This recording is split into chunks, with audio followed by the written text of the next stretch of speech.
Every second, 2 people die. It's a fact we rarely think about, yet it's one of the few certainties in life. Despite its inevitability, death remains one of the greatest mysteries of human existence. What happens when we take our last breath? Is it truly the end? Or could it be something far more profound? For thousands of years, humanity has grappled with this question.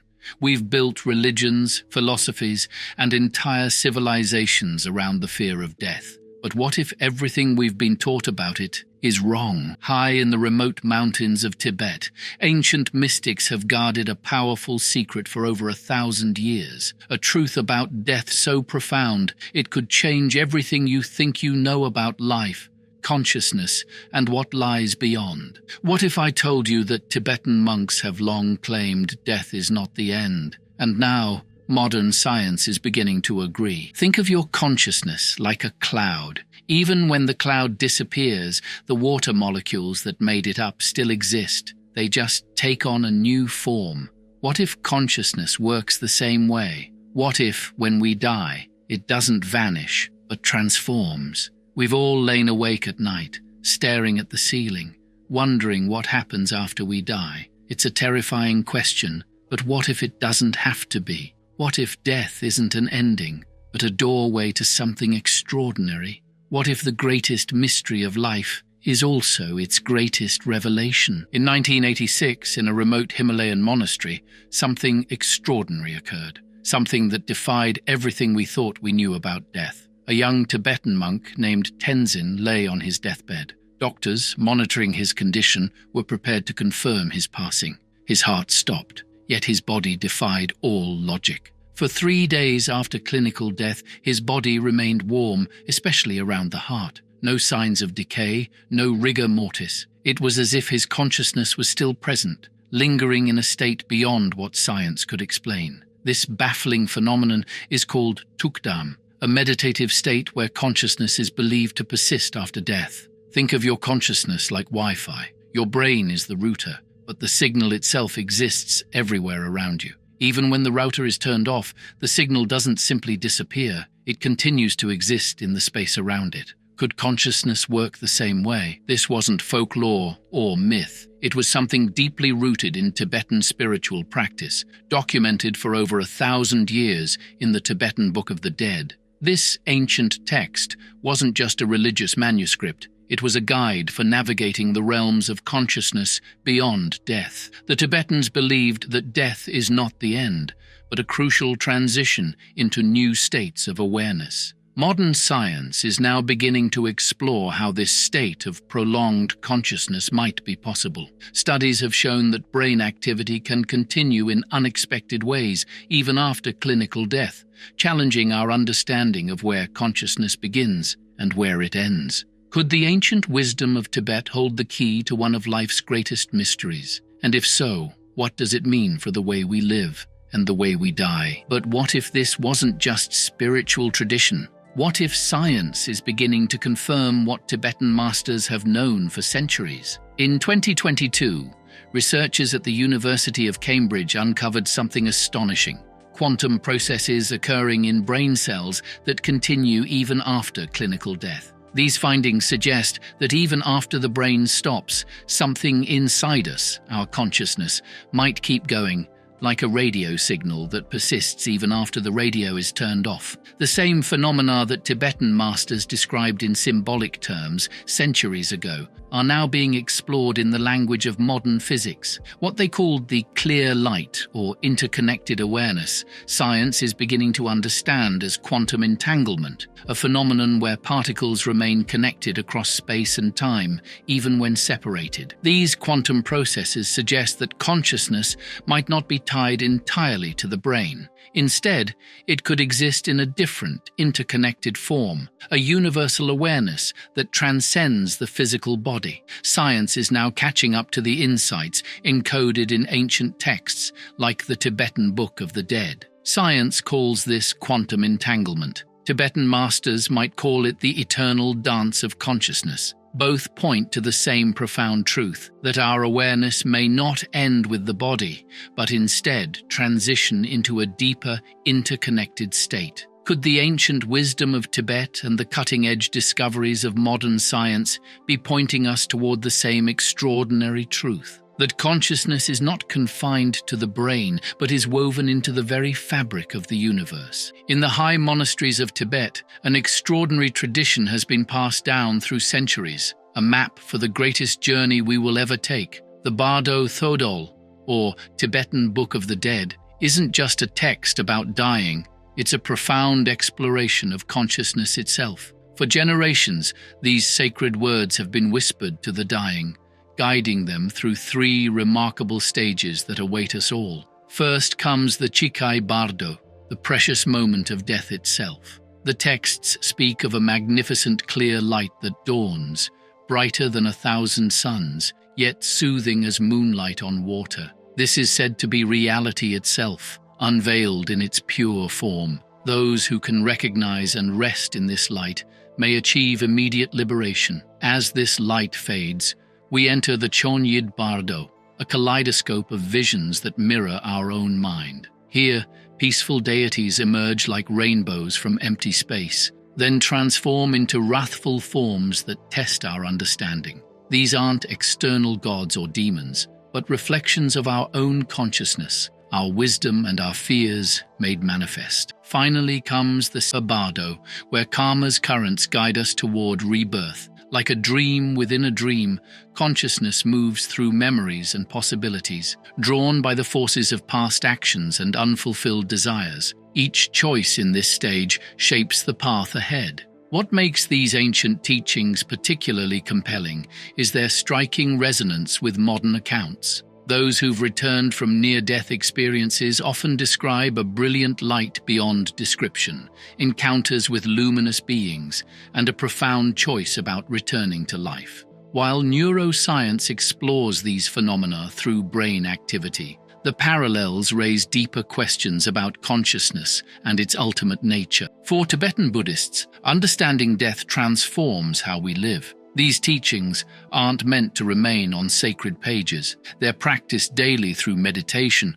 contemplation, and mindful living. Each moment becomes an opportunity to prepare for the great transition ahead. Perhaps most importantly, the Bardo Thödol reminds us that death need not be faced with fear. Whether one views these stages as literal realms or metaphors for consciousness, they offer profound insights into the nature of mind itself. In learning to die wisely, we discover how to live fully, awake to the precious opportunity of each moment. In 2019, a groundbreaking discovery sent shockwaves through the scientific world. A team at Yale University achieved the seemingly impossible. They restored cellular functions in pig brains 4 hours after death. This wasn't just a minor reactivation, it was large-scale cellular activity, defying everything we thought we knew about the finality of death. The team used a system called BrainX, which pumps a specially designed solution into the brain to mimic blood flow.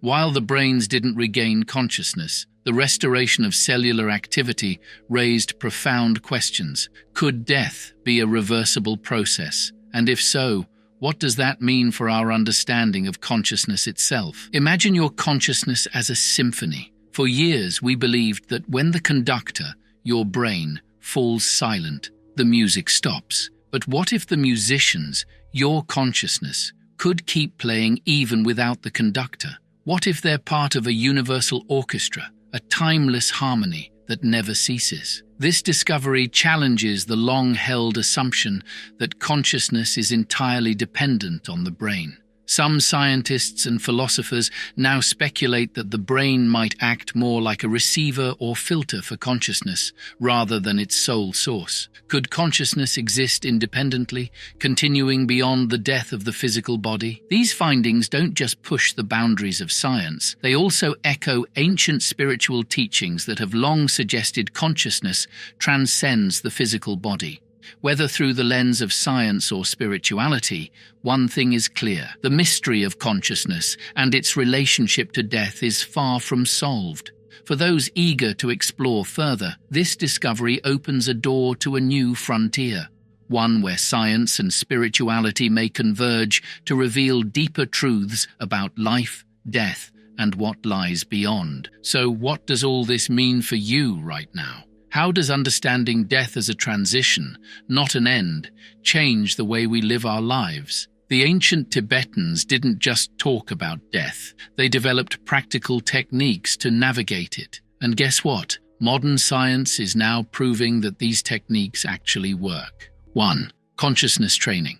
Regular meditation doesn't just calm your mind. It literally changes your brain structure, preparing it for the transition of death. Try the 4-7-8 breath practice. Breathe in for 4 counts, hold for 7 counts, and release for 8 counts. This simple exercise can help you feel more centered and present. 2. Memory practice. Strengthening your awareness through memory techniques can help maintain consciousness during the transition. Start small. Map out 5 memorable objects in your bedroom. This practice not only sharpens your mind, but also helps you stay grounded in the present moment. Understanding death as a transition, not an end, can reduce anxiety and improve your quality of life. Practice present moment anchoring. Bring your attention to physical sensations for just 30 seconds every hour. Feel your feet on the ground, the air on your skin, or the rhythm of your breath. This simple act can help dissolve fear and bring you back to the here and now. So, what does all of this mean for us today? If consciousness continues after death, how should we live our lives? Tibetan Buddhism offers a simple yet profound answer. Prepare now. Meditation, mindfulness, and self-reflection help us confront our fears and attachments, making the transition from life to death more peaceful. But here's the thing. This isn't just about preparing for death. It's about living a more meaningful, present, and fearless life right now. Let's start with meditation. Tibetan monks have practiced meditation for centuries, not just as a spiritual exercise, but as a way to train the mind for the ultimate transition, death. Modern science is now catching up, showing that meditation can literally rewire the brain. Studies have found that long-term meditators have more gray matter in areas linked to memory, emotional regulation, and self-awareness. One study from Harvard University even showed that just 8 weeks of mindfulness meditation can shrink the amygdala, the part of the brain responsible for fear and stress, while boosting activity in the prefrontal cortex,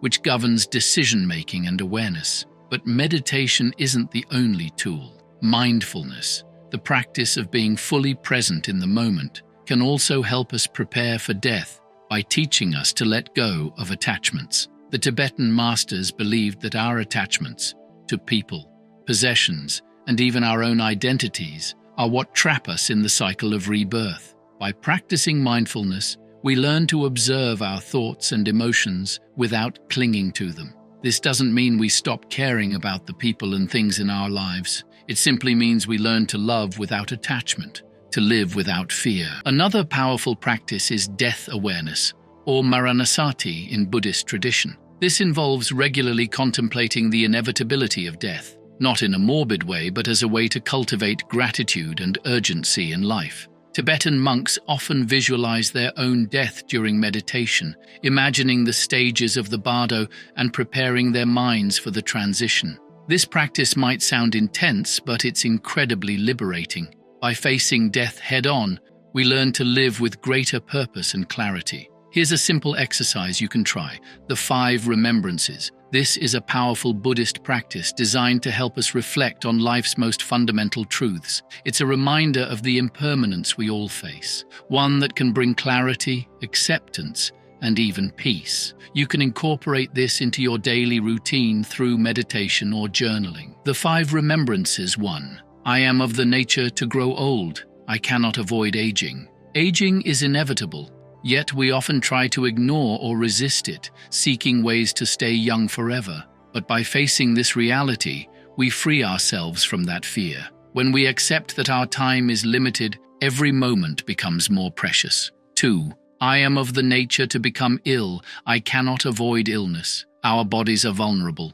No matter how healthy we try to be, sickness is a part of life. This truth invites us to treat our bodies with care and compassion. More importantly, it teaches us to support and empathize with others who are suffering. 3. I am of the nature to die. I cannot avoid death. Death is life's greatest certainty and also its greatest teacher. It reminds us that all things come to an end. Instead of living in fear of it, we can let this truth guide us to live with greater purpose, gratitude, and courage. 4. All that is dear to me and everyone I love are of the nature to change. I cannot avoid being separated from them. Life is always changing. Relationships evolve. Loved ones leave and circumstances shift. This truth reminds us not to take anyone or anything for granted. By cherishing our relationships now, we create deeper, more meaningful connections that endure even after separation.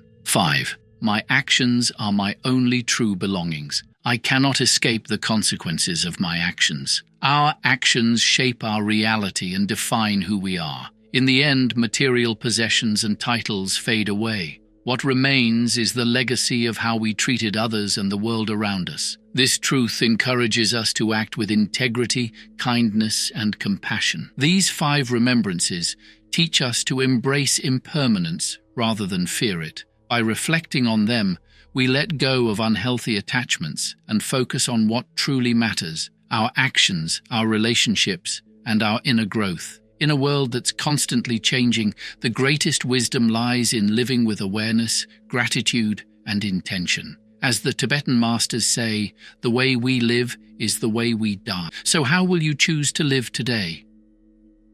Finally, let's talk about living with intention. If death is a transition rather than an end, then how we live becomes even more important. The Tibetan masters believed that the way we die is a reflection of how we lived. If we live with fear, anger, and attachment, our transition will be turbulent. But if we live with love, compassion, and awareness, our transition will be peaceful. This is why it's so important to cultivate positive qualities in our daily lives, not just for the sake of a good death, but for a good life. The daily reflection practice. Here's a simple practice to help you live with intention. The daily reflection. At the end of each day, take a few minutes to reflect on 3 questions. What did I do today that brought me joy? What did I do today that brought others joy? What can I do tomorrow to live more mindfully and compassionately? By asking these questions, we become more aware of how our actions impact ourselves and others. Over time, this practice can help us live with greater purpose and alignment with our deepest values. Ultimately, the Tibetan approach to death isn't about fear or denial, it's about empowerment. By preparing for death, we learn to live more fully, more mindfully, and more fearlessly. As the Tibetan masters say, the way we live is the way we die. So let's live in a way that honors the profound mystery of life and death. Frequently asked questions. 1. Can anyone achieve the Tukdam state? Answer. The Tukdam state, as described in the Tibetan Book of the Dead, is a meditative state where consciousness is believed to remain in the body after clinical death. This phenomenon has been observed in advanced Tibetan meditation practitioners, like the young monk Tenzin, whose body remained warm and free of decay for 3 days after his heart stopped. While Tukdam is traditionally associated with highly trained monks who have spent years mastering meditation and mindfulness, the principles behind it, such as letting go of attachments and cultivating deep awareness, are accessible to anyone. Regular meditation and mindfulness practices can help prepare the mind for the transition of death, even if achieving Tukdam itself may require a lifetime of dedicated practice. 2. How long does it take to see the benefits of meditation? Answer. The benefits of meditation can begin to show almost immediately. Even a single session can leave you feeling calmer and more focused. However, for more profound and lasting changes, like increased gray matter in the brain, reduced fear, and improved emotional regulation, consistent practice is key. Studies, including one from Harvard University, have shown that just 8 weeks of regular mindfulness meditation can shrink the amygdala, the brain's fear center, and increase activity in the prefrontal cortex, responsible for decision-making and awareness.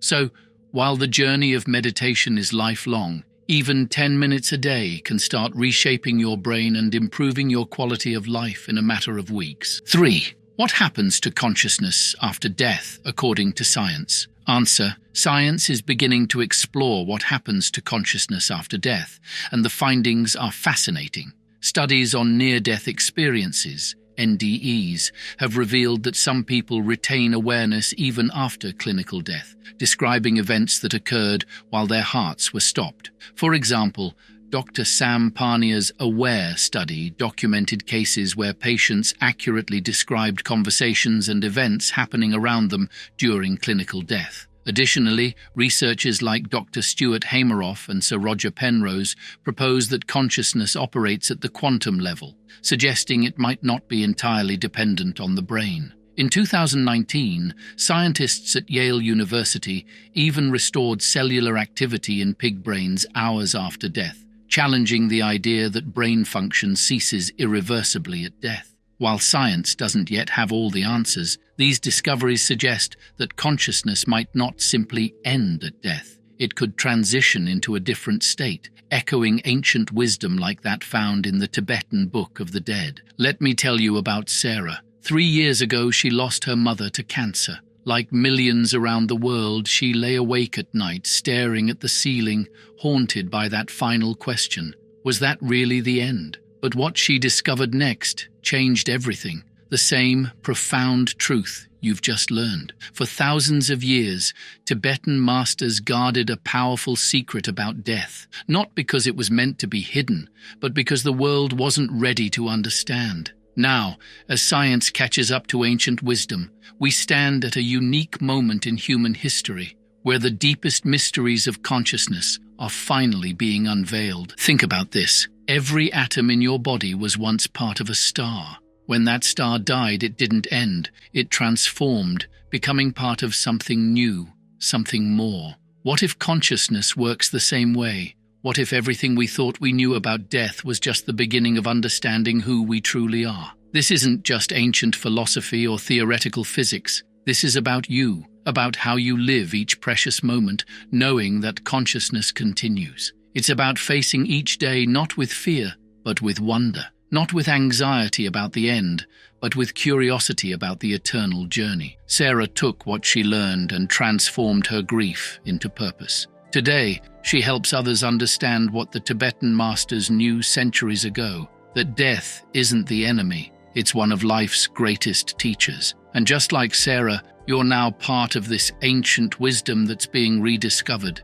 Every night, millions lie awake, questioning what lies beyond. But you now know something profound. You are not just your body. You are not just your thoughts. You are consciousness itself. And consciousness, as both ancient wisdom and modern science suggest, cannot be destroyed. It can only transform. If this understanding has shifted something in you, if it's awakened a curiosity about what's possible, then you're already part of this journey. Join our growing community of consciousness explorers by subscribing right now. Click that notification bell too, because each week we're diving deeper into these life-changing insights that bridge ancient wisdom with modern science. Share this video with someone who needs this message. Your share could be the doorway they've been looking for. Leave a comment sharing your story. What shifted for you today? How has your perspective on death changed? Together, we're building more than just a YouTube channel. We're creating a space where the deepest questions about existence meet the latest scientific discoveries, where ancient wisdom transforms modern lives, where fear of death gives way to fascination with life. We're ancient hidden library, and we will see you in our next exploration of consciousness. Remember, what if death isn't the end of your story, but the beginning of understanding who you truly are?